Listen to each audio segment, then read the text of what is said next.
México está carbonizado. Eso no quiere decir que esté chamuscado ni tiene nada que ver con el ánimo nacional colectivo. Tiene que ver con el tipo de economía que tenemos fuertemente dependiente de la combustión de hidrocarburos fósiles, que son compuestos basados en carbono.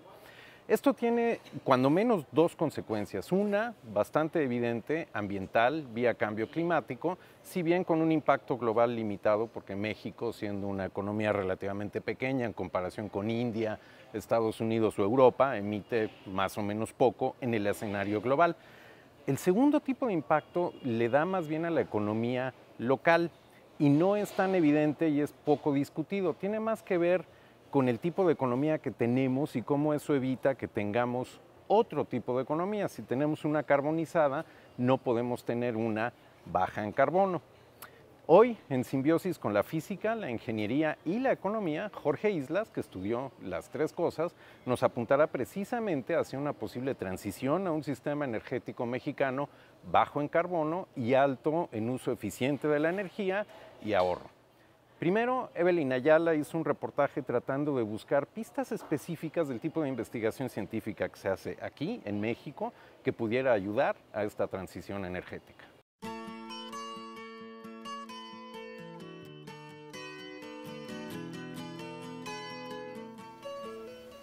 Por su localización geográfica, México es un país rico en sol, viento y geotermia, recursos que bien podríamos utilizar para generar electricidad. Esa segunda oportunidad que nos ofrece la naturaleza no la hemos aprovechado en buena medida porque seguimos dependiendo de los combustibles fósiles. Si México tiene gran potencial para el uso de energías renovables, ¿qué le falta para transitar a ellas? En 1937 se creó Comisión Federal de Electricidad. Empezaron a usarse ya no solamente la energía natural de los ríos y de las caídas de agua, sino también los hidrocarburos para producir electricidad a partir de las fuentes fósiles, el petróleo, y se crearon los combustibles. Y seguimos bajo ese esquema. El 83% de nuestro sistema eléctrico está basado en la quema de combustibles fósiles como carbón, gas y petróleo, y casi el 17% se apoya en las energías limpias. Este es el Inventario Nacional de Energías Limpias. Aquí podemos ver en naranja y amarillo que el sol podría ser nuestra principal fuente para producir electricidad. Sin embargo, del total de la generación, solo el 1% proviene de este recurso. Realmente hay un instrumento interesante que ha diseñado la Secretaría de Energía, que es el Atlas Nacional de Energía Renovable. Y tú realmente puedes ver, si pones este mapa, que el potencial solar está básicamente en todo el país. Por supuesto hay zonas con más radiación solar en el norte del país, pero básicamente el potencial, de acuerdo a estas estadísticas, podría administrar toda la demanda eléctrica. Estamos importando gas natural en un volumen excesivo. El 85% de la demanda de nuestro consumo viene del extranjero. Entonces, si México tiene esta circunstancia ahorita, ¿no? O sea, tenemos un decremento de la producción petrolera, estamos importando más del 60% del gas natural, estamos importando, creo que la última vez que revisé, más del 60% también de las gasolinas de nuestro país. En 2015, la Agencia Internacional de Energías Renovables calculó que México podría reducir la demanda de carbón en un 62%, del gas en un 21% y el petróleo en un 6% para el año 2030, siempre y cuando nuestra política energética ampliara el uso de las energías renovables, pero hasta ahora los esfuerzos parecen insuficientes. Se trata de decir mañana vamos a cambiar todos a energía eólica y solar, porque efectivamente hay ya inversiones hechas en el sistema eléctrico, pero lo que sí podemos asegurar es que conocer este potencial y saber que podemos hacerlo a un costo efectivo, pues nos va a llevar a avanzar hacia ese camino de forma más rápida. Otra de las cosas que es necesario ver que las energías renovables no es una competencia a los hidrocarburos, sino que básicamente es como una ayuda para que no dependamos 100% del hidrocarburo, ¿no? O de básicamente todo lo que tenga que ver con la quema de carbono y todo eso. Entonces lo que nosotros realmente tenemos que ver es que vaya aumentando, vaya creciendo, y estoy completamente seguro que la mayoría de países va a ir creciendo de manera moderada en el porcentaje del uso de energías renovables. Volvamos a la pregunta inicial. ¿Qué necesita México para transitar a las energías renovables? Ya sabemos que podríamos concentrar el recurso solar y luego convertirlo en electricidad, pero ese efecto casi instantáneo para utilizarlo sugiere que debemos pensar en formas de almacenar esa energía en una pila de la dimensión suficiente para abastecer una casa, un edificio, el metro de las ciudades o incluso todas las ciudades. Uno de los grandes retos para las energías renovables es su intermitencia, o sea que si no hay sol o viento, tampoco energía. Para resolverlo, tendríamos que utilizar baterías como estas que se desarrollan aquí, en el Instituto de Energías Renovables de la UNAM, con el objetivo de que en el futuro tengan grandes capacidades de almacenamiento. El almacenamiento de la energía. El almacenamiento de la energía es básicamente utilizar o baterías o supercapacitores dependiendo de la necesidad que tengamos. Todo radica en cuánta carga necesitemos. Usualmente, digamos, una casa, si quisiéramos tenerla durante un mes, vas a necesitar por ahí, durante un día, perdón, vas a necesitar por ahí unos 30 kilowatts. Entonces es necesario almacenar dicha energía para poderla utilizar a la hora que nosotros queramos. Hasta ahora, las baterías más utilizadas para almacenar energía son las de litio, esas que ponen en marcha nuestros celulares o computadoras. Aunque estas baterías son eficientes para los dispositivos móviles que utilizamos, su capacidad de almacenamiento es insuficiente para grandes escalas como una casa. De acuerdo con la Secretaría de Minería, por lo menos hasta 2017, México no contaba con ningún yacimiento de litio en explotación, lo que nos pone en desventaja y nos orilla a importar este material. Están en unas zonas muy concentradas, digamos en la región de Latinoamérica, la región que más tiene el litio necesario, estamos hablando de Chile y estamos hablando de Argentina. Lo mismo, entonces está muy poco distribuido en ese sentido, pero se puede conseguir. O sea, actualmente ya están bajando un poco más el precio del litio dependiendo de los otros. Ahora dependemos de la importación de hidrocarburos. Y si pensáramos en que la transición a renovables es posible, ¿qué necesitaría hacer México para no terminar dependiendo de la infraestructura, tecnología y operación de otros países? Lo que sí podemos llegar a aspirar es a producir, digamos, materiales basados en carbono. Actualmente nosotros en el laboratorio estamos desarrollando eso y estamos encontrando materiales como nanotubos de carbono, materiales como óxido de grafeno, sábanas y todo eso que puedan llegar a, dependiendo de la dimensión que tengan o dependiendo de cómo se comporten electroquímicamente. Entonces, con esos tipos de materiales, que son materiales especialmente aplicados a ánodos, sí tenemos una forma fácil de poderlos llegar a sintetizar en México.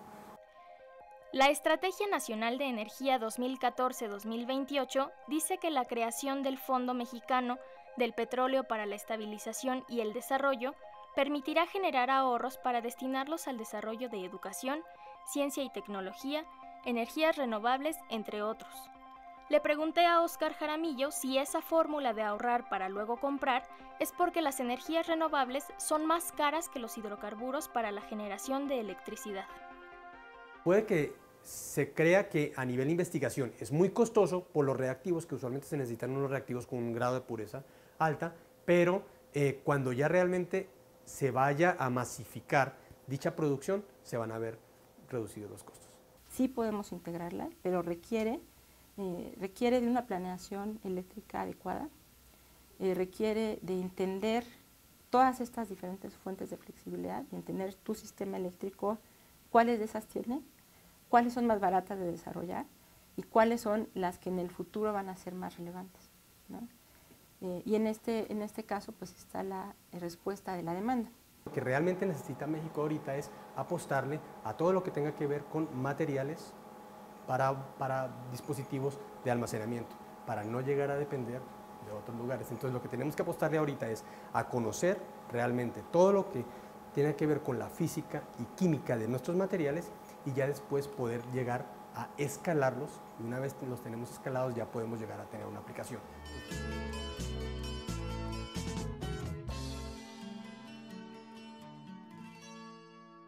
La ciencia del almacenamiento de energía tiene perfecto sentido por sí misma, pero mucho más en el marco de una estrategia de transición energética que involucre políticas públicas en esa dirección. No es necesariamente lo que hemos visto en la historia reciente, vamos a examinar qué tantas posibilidades hay de que sea en la historia próximamente futura. Sobre eso ha pensado profundamente Jorge Islas del Instituto de Energías Renovables de la UNAM. Jorge, bienvenido. Hola, Javier. Tú de hecho tienes un libro titulado Hacia un sistema energético mexicano bajo en carbono.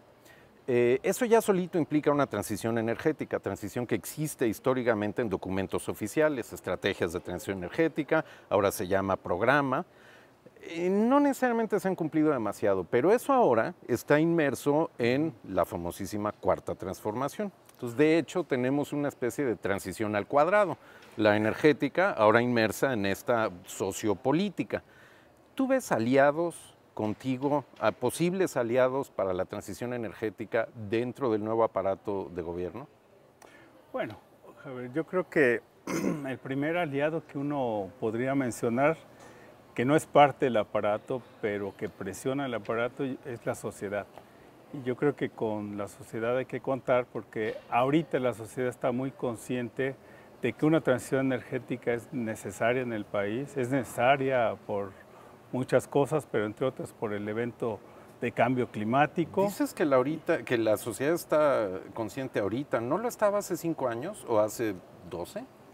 Pues yo considero que se ha ido concientizando de manera progresiva, porque desde mi punto de vista mucha gente ve el fenómeno de cambio climático como una película de ciencia ficción. Cree que eso no le atañe, pero poco a poco se está dando cuenta de noticias que están cada vez más cercanas a su entorno y no muy distantes de donde vive, donde ya se habla de esto. Además, se está sufriendo ya una serie de cambios climáticos que ya lo comienza a sufrir uno. Por ejemplo, ya lluvias extremas, calores y fríos extremos, que etcétera. no son, sin embargo, consecuencia directa de las emisiones que hace México, son consecuencia directa de las emisiones globales y por lo tanto tenemos muy poco control sobre eso. Bueno, tienes mucha razón. México actualmente es el 11º país que más emisiones emite. Y es como el 1.2% de las globales. 1.5, ya pronto se va a acercar como al 2%. Pero de todas maneras es significativo porque, sabes, Javier, el presupuesto de carbono que tenemos a nivel global es aproximadamente de 1.000 gigatoneladas de dióxido de carbono. Ahorita el mundo emite cada año 30 gigatoneladas de dióxido de carbono. ¿Qué quiere decir esto? Que en 30 años nos acabamos este presupuesto de carbono para cumplir con la aspiración del Acuerdo de París, claro, que es mantener a 2 grados. Eso es, por presupuesto de carbono te refieres a la cantidad que el planeta puede seguir emitiendo, bueno, las sociedades humanas pueden seguir emitiendo para mantenerse en ese rango.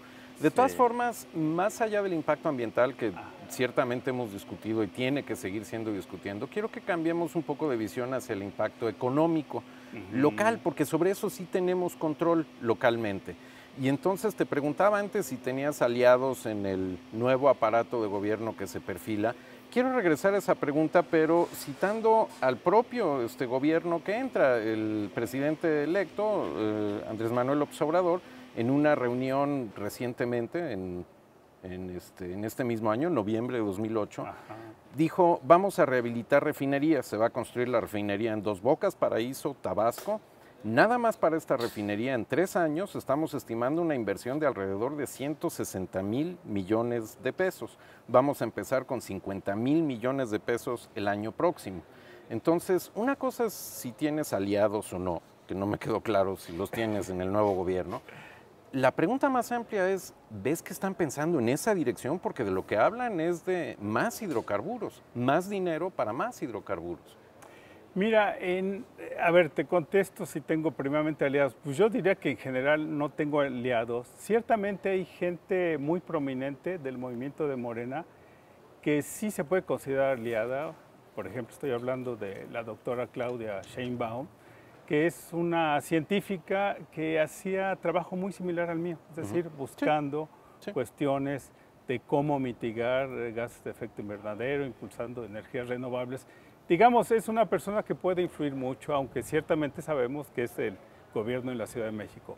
Pero más allá de ese conocido, de esa conocida, pues no te puedo decir que tenga. ¿Y percibes que vayan a ser más, ¿cómo ponerlo?, más susceptibles a ser convencidos que lo que han sido las administraciones, las dos inmediatamente anteriores? Mira, eso es una historia que se va a escribir. Es cierto que ahorita se está hablando mucho del tema de petróleo y de refinerías, pero también es cierto que si nosotros analizamos un poco más documentos, como por ejemplo nuevo proyecto de nación que fue publicado en el año 2011, ahí se habla bastante del tema de cambio climático y de energías renovables. Sin embargo, en el documento último de este presidente electo, donde expuso en grandes líneas su programa de acción, ahí casi no se habla del tema ni de cambio climático ni de energías renovables. Sin embargo, hay una frase muy importante, y esa frase está en un parrafito, más o menos como en las 2/3 partes de ese libro, que él dice: me comprometo a impulsar las energías renovables. Es todo lo que aparece. Quiere decir concretamente, no está claro qué. Bueno, ahora, si nos vamos a, digamos, a documentos un poco más específicos, sí encontramos un documento que se llama La transición hacia las energías renovables, que es parte del nuevo gobierno que está por entrar. Bueno, ahí se habla un poco más, e inclusive se detalla que se va a impulsar, por ejemplo, la energía hidroeléctrica en su versión pequeña y mediana, que se va a impulsar, que se instale 1 millón de sistemas de energías renovables en ciudades, que básicamente son sistemas fotovoltaicos. En escala doméstica.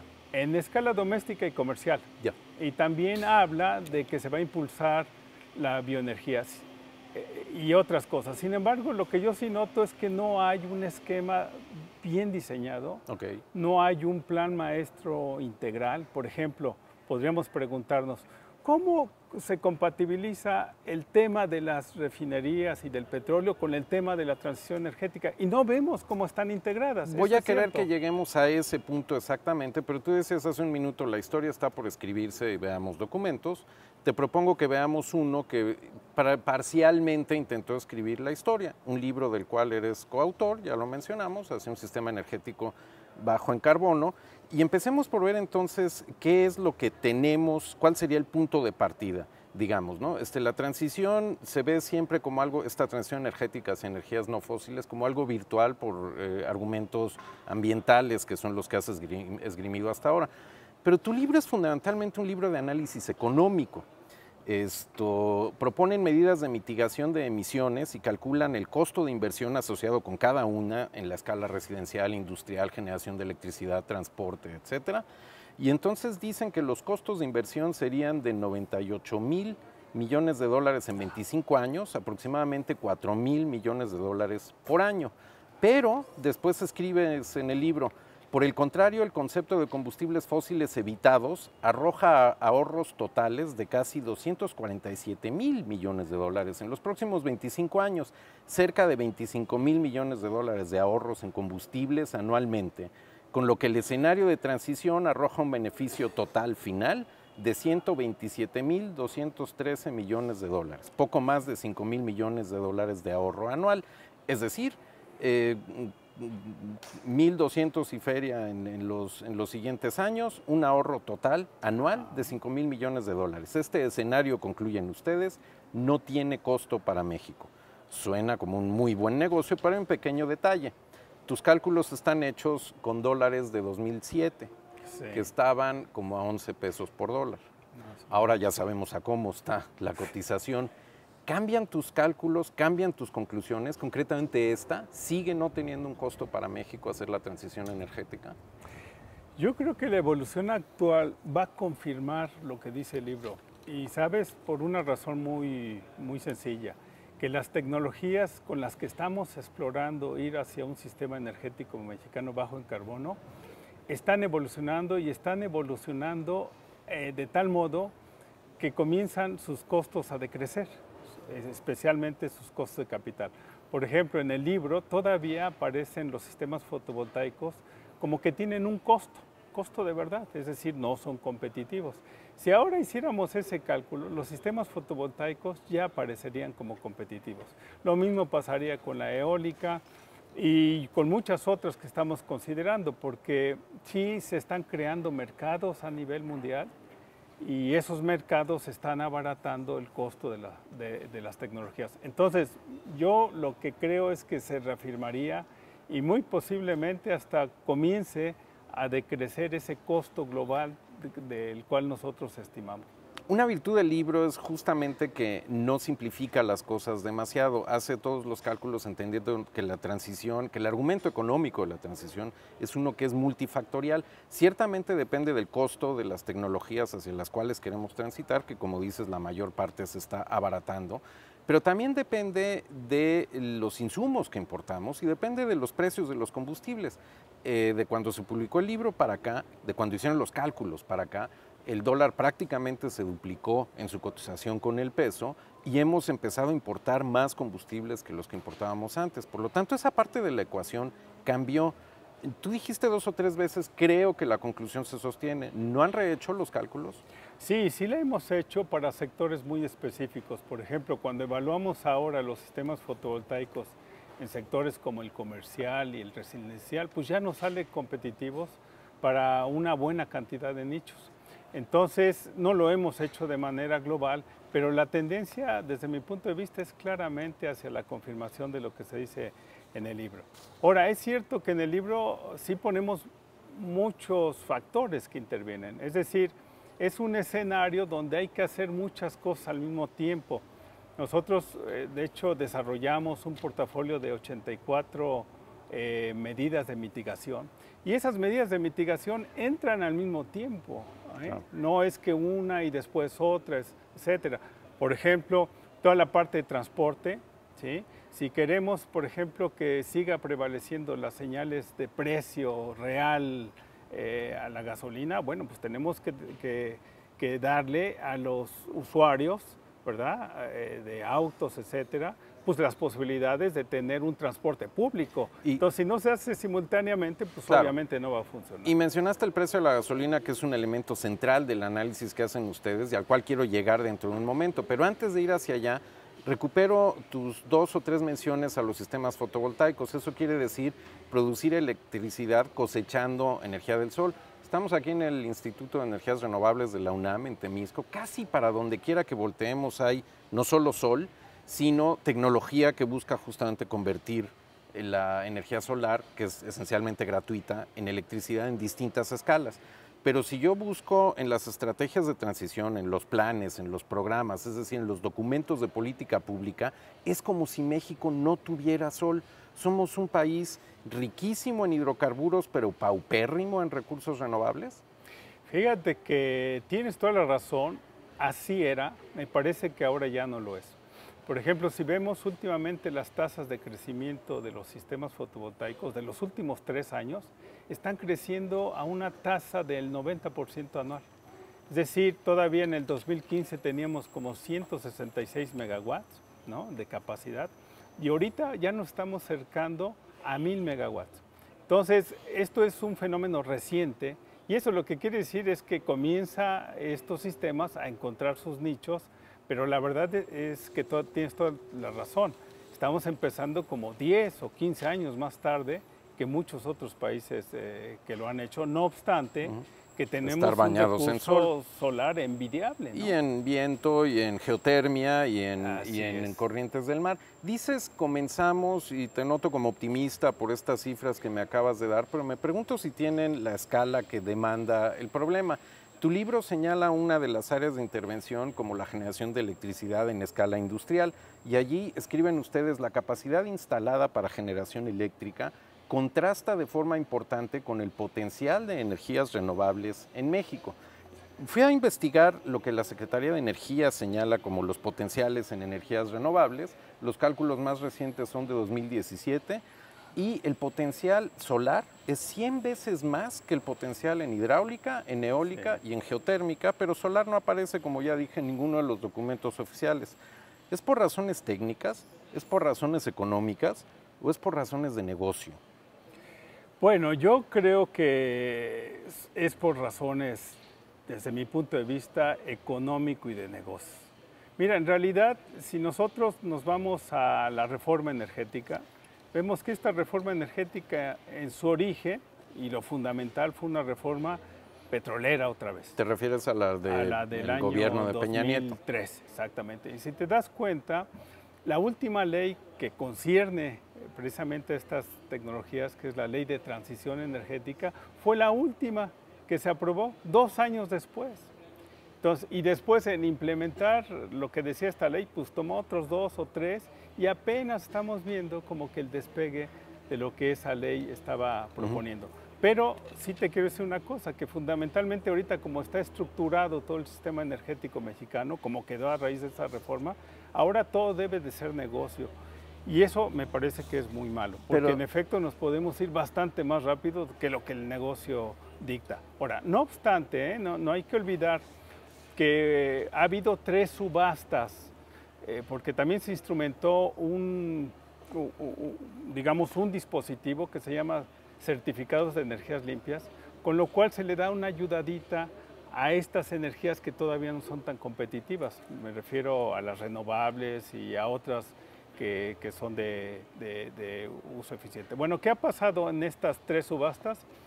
Que la campeona de las energías renovables que ha entrado más ha sido precisamente los sistemas fotovoltaicos. Ahorita, por ejemplo, estas 3 subastas representan prácticamente 6.750 megawatts, o sea, es mucho. Claro, no va a entrar ahorita, van a entrar en los 2 o 3 años que vienen. Bueno, pero ya es un indicador de que vamos un poco más rápido, pero podemos ir muchísimo más. Tú y yo vamos a tener que ir un poco más rápido porque nos queda 1 minuto. Insisto, estas cifras las tomas con optimismo, pero aún siguen siendo proporciones pequeñas de la escala potencial que tenemos. Entonces, en 1 minuto que nos queda, de aquí a 6 años, digamos, ¿se producirán los cambios en que encuentren ustedes, los investigadores, aliados en el gobierno para impulsar la transición y aliados entre ustedes para reformar el sistema de investigación de forma que la falta de conocimiento que tenemos pueda ser suplida? Mira, en los próximos 6 años, pues yo no lo veo así tan posible. Sí veo que es una oportunidad, ¿verdad? Que donde podamos diseñar un nuevo sistema energético mexicano en donde puedan convivir estos proyectos que plantea el actual gobierno. Es decir, si la refinería es solamente para sustituir petróleo importado, y hasta ahí está bien, pero el resto de la demanda debe ser cubierto por energías más limpias y renovables. ¿Sí o no? ¿Los recursos que nos vamos a ahorrar por construir las refinerías y por no importar combustibles alcanzarán para empezar a financiar la transición? Bueno, yo creo que desde un punto de vista social, sí. Sin embargo, el gran reto es atraer muchísimo más capital de lo que me parece que este gobierno tiene. Jorge Islas, lo discutiremos otra vez en un par de años. Gracias por la charla. Ojalá, Javier. Hasta luego. Okay.